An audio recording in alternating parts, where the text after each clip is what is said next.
Okay, so we've been talking about compound decay so far, where we have a parent, we have a daughter, we have a granddaughter, and from that we're trying to figure out how we can relate them. How does the activity change?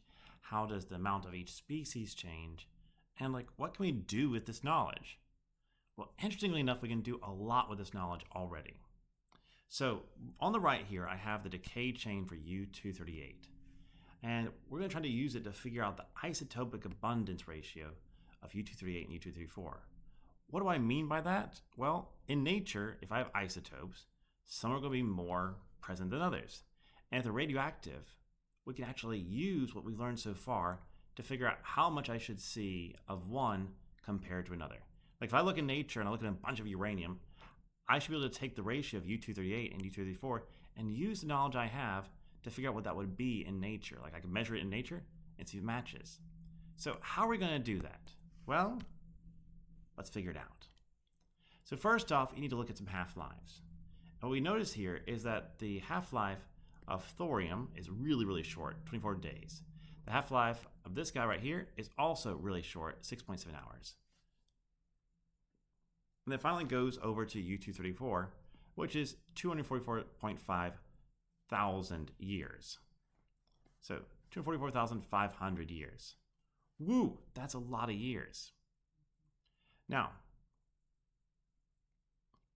if you look at this guy right here, though, he's got a half-life of 4.5 billion years. Much, much, much, much more. So what we need to realize then is that pretty much, if I'm looking at things, this thorium, this pastorium, they're not really going to be doing much of anything. They're probably going to be disappearing really, really quickly. And so I can look at these two guys just by themselves. The second thing I can realize is that the half-life of my parent, U-238, this will be the parent, is much, much, much, much more than the daughter. Okay? Being 1,000 times more, you're much, much more. And so that means we're in secular equilibrium. That's the point where eventually the activity of U-234 will build up to be the same as U-238. Okay, so that means the activity builds up, but why does that help me? What do I get from that?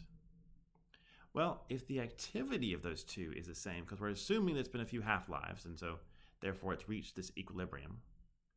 If the activity is the same, well, it tells me that the decay constant times the amount of each species is also going to be the same. So that quantity right there, because that's where you get your activity from.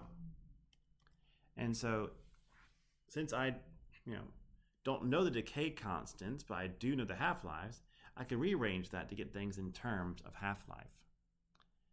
And if I do that, I can then say, okay, the amount of 238 I should have versus the amount of 234 I should have is just equivalent to the ratio of their half-lives.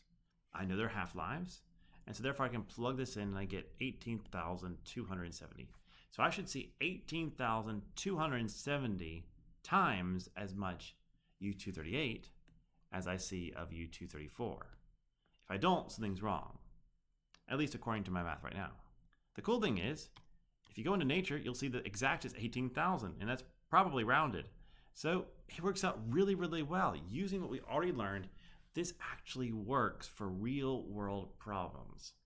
Now, I don't think you're probably wandering around and looking at uranium. I'm just showing you that it already can be used to do real things. So, thank you for listening, and I'll see you all next time. Bye-bye.